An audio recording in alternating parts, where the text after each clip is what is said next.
Hello friends, आप सभी का स्वागत है आपके अपने YouTube channel GK tricks with Sadiq में। दोस्तों फाइनली जो है रेलवे की तरफ से एक और जो है जीडीसी या हम बोल सकते हैं कि जो 50% कोटे से जो वैकेंसी निकाली जा रही एएलपी की न्यू वैकेंसी जारी करवा दी गई। जी हाँ फ्रेंड्स, फाइनली जो है सभी छात्रों के लिए खुशखबरी ये है कि यहाँ पर जो है एक और डिवीजन से जो जीडीसी की एएलपी की वैकेंसी जारी की गई है 50% कोटे से। इसमें एज क्राइटेरिया क्या रखा गया है, क्वालिफिकेशन क्या मांगा गया है, टोटल कितनी वैकेंसी है, और सबसे बड़ा सवाल क्या इसमें न्यू कैंडिडेट्स मतलब कि जो नए ग्रुप डी वाले छात्र ज्वाइन हुए हैं तो वो क्या न्यू कैंडिडेट जो है एलिजिबल है या नहीं, अप्लाई कर सकते हैं या नहीं। तो इसके रिगार्डिंग भी इसमें ऑफिशियली अपडेट दे दिया गया है। बिल्कुल जो है सभी छात्रों के लिए यहाँ पर खुशखबरी दी गई है। तो आइए हम देख लेते हैं कौन से डिवीजन से अब अप्लाई करने के लिए एएलपी की वैकेंसी निकाली गई। इससे पहले जो चैनल पर नए प्लीज चैनल को सब्सक्राइब जरूर कीजिएगा और बेल आइकन जरूर दबा दीजिएगा। रेलवे भर्ती बोर्ड की पल के अपडेट्स के लिए दोस्तों के साथ इस वीडियो को ज़्यादा से ज़्यादा शेयर कीजिएगा। तो चलिए दोस्तों वीडियो को शुरू करते हैं। तो दोस्तों आज जो वैकेंसी निकाली गई वो सेंट्रल रेलवे के नागपुर डिवीजन से निकाली गई है, जो कि 24/5/2024 आज ही की अपडेट है। आप देख सकते हैं नोटिफिकेशन दिया गया है 50% डिपार्टमेंट कोटे से यहाँ पर लिया गया है। 8 branch officers of Nagpur division CR and all concern. यहाँ पर नीचे देखेंगे तो देखिए सब्जेक्ट दिया है selection for the post of ALP इन जो पे बैंड वगैरह दे रखा है। इसमें ग्रेड पे लेवल अगर बात करें मेट्रिक लेवल 2 है। तो यहाँ पर against 50% departmental quota in loco running department on one time exemption as per eligibility of GDC quota in terms of CR। ये यहाँ पर दे रखा है आपको, सर्कुलेट बाय हेडक्वार्टर RBI 32/2024। दोस्तों यहाँ पर बोला गया है one time exemption as per eligibility of GDC quota. तो यहाँ पर कहने का मतलब ये है कि अभी जो है लास्ट टाइम आप सभी को पता है कि 2023 में आपका जो है फॉर्म भरा गया था जीडीसी में, जो इसमें कई सारे आरआरसी के द्वारा जो है बोल दिया गया था कि हमें 2 साल का मिनिमम सर्विस क्राइटेरिया चाहिए। कई सारे आरआरसी ने बोला कि नहीं हमें सर्विस क्राइटेरिया नहीं चाहिए। इसके बाद रेलवे बोर्ड ने अपना ऑफिशियली जो है नोटिफिकेशन निकाला था और उसमें बोला था कि यहाँ पर जो है जितने भी कैंडिडेट जीडीसी के लिए एलिजिबल है तो उसमें कोई भी मिनिमम सर्विस क्राइटेरिया नहीं रखा गया है अभी तक के, इसके बारे में कोई सोचा नहीं गया था। तो बाकी सारे आरआरसी ने भी जो है मिनिमम सर्विस क्राइटेरिया हटा दिया है। तो उसी को ध्यान में रखते हुए यहाँ पर नोटिस में बोला गया है कि जितने भी कैंडिडेट्स जीडीसी के लिए एलिजिबल होते हैं वो सारे कैंडिडेट्स ये फॉर्म अप्लाई कर सकते हैं। मतलब कि कहने का मतलब ये कि यदि कोई कैंडिडेट्स जिन्होंने आज ज्वाइन किया है 2 दिन बाद अगर उनका PF नंबर, एक एग्जांपल के लिए बता रहा हूँ कि 2 दिन के बाद उनका PF नंबर, एम्प्लॉयमेंट नंबर जो होता है, IPS नंबर भी, IPAS नंबर जो बोलते हैं वो भी बोल सकते हैं उसको, तो वो अप्लाई जो है वो जनरेट हो जाता है। उसके बाद यदि कोई GDC नोटिफिकेशन आता है, जस्ट अगले दिन नोटिफिकेशन आ जाता है तो वो कैंडिडेट्स भी उसके लिए जो है एलिजिबल हो जाता है। तो वही बात ध्यान में रखते हुए यहाँ पर बोला गया है कि जो कैंडिडेट्स GDC के लिए अभी एलिजिबल है वो सारे कैंडिडेट्स ये जो है डिपार्टमेंटल वाली वैकेंसी भर सकते हैं।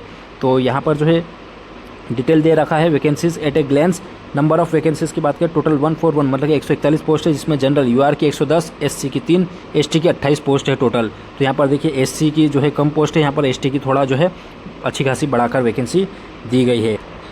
दोस्तों उसी के बाद यहाँ पर नोट दे रखा है कि यहाँ पर यदि कोई वैकेंसी यहाँ पर जो 50% डिपार्टमेंटल कोटे से यहाँ से भरी जा रही है तो फिर भी अगर कोई वैकेंसी जनरल SC या ST की अगर वैकेंसी खाली रहती है तो उसको जो है आगे इसी में जो है ऐड करके भरा जा सकता है। मतलब कि मान के चलिए कि टोटल 110 वैकेंसी यहाँ पर फुलफिल नहीं हो पाई, मान के चलिए कि यहाँ पर 100 ही वैकेंसी फुलफिल हो पाई UR कैंडिडेट्स की, तो उसके बाद 10 वैकेंसी और जो है फुलफिल कर ली जाएगी आगे की प्रोसेस में।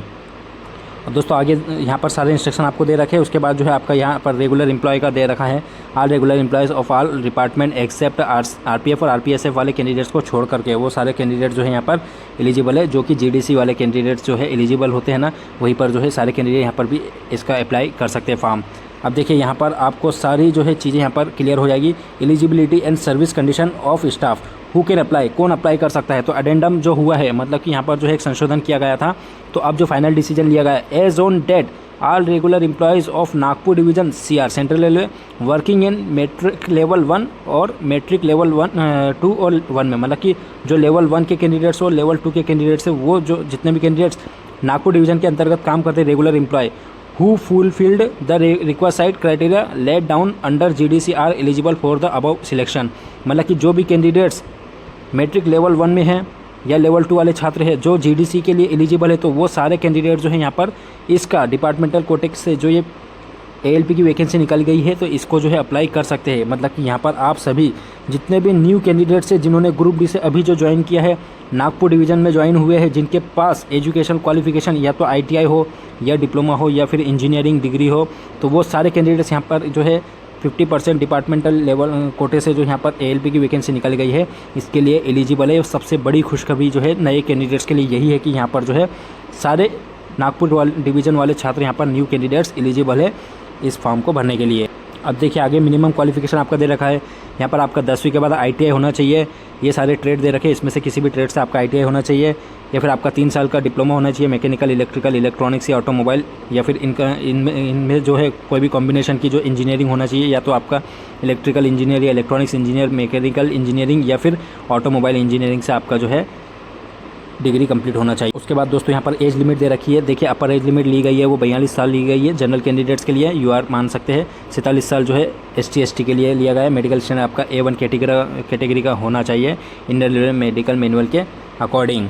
अब यहाँ पर जो है आपका डेट ऑफ नोटिफिकेशन 24/5/2024 और सबमिशन की जो एप्लीकेशन रहेगी आपकी जो हो ऑफलाइन आपको अपने डिपो इंचार्ज या हम बोल सकते हैं कंट्रोलिंग ऑफिसर को देना होगा 21/6/2024 तक या उससे पहले और एप्लीकेशन बाय जो डिपो इंचार्ज होगा वो कंट्रोलिंग ऑफिसर के द्वारा जो है DRMP personal department Nagpur central railway के ऑफिस में भेजागा 25/6/2024 को। उसके बाद जो है आपकी एलिजिबिलिटी डिक्लेयर की जाएगी, कौन कैंडिडेट यहाँ पर एलिजिबल हुए और कौन नहीं।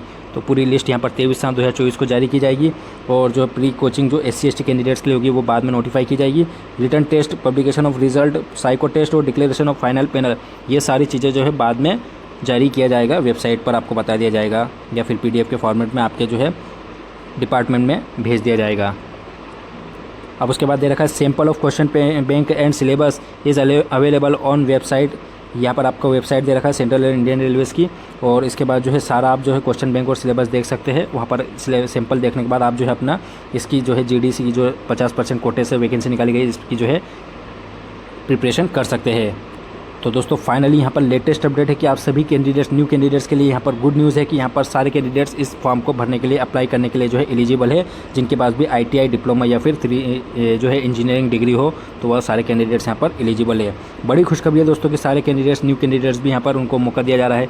तो इसी ही अपडेट्स पाने के लिए हमारे चैनल को प्लीज़ सब्सक्राइब जरूर कीजिएगा। यदि आपकी कोई क्वेरी अभी भी हो तो हमें कमेंट सेक्शन में पूछ सकते हैं। नेक्स्ट वीडियो में नेक्स्ट अपडेट के साथ मिलेंगे, तब तक अपना ख्याल रखिए। Bye friend.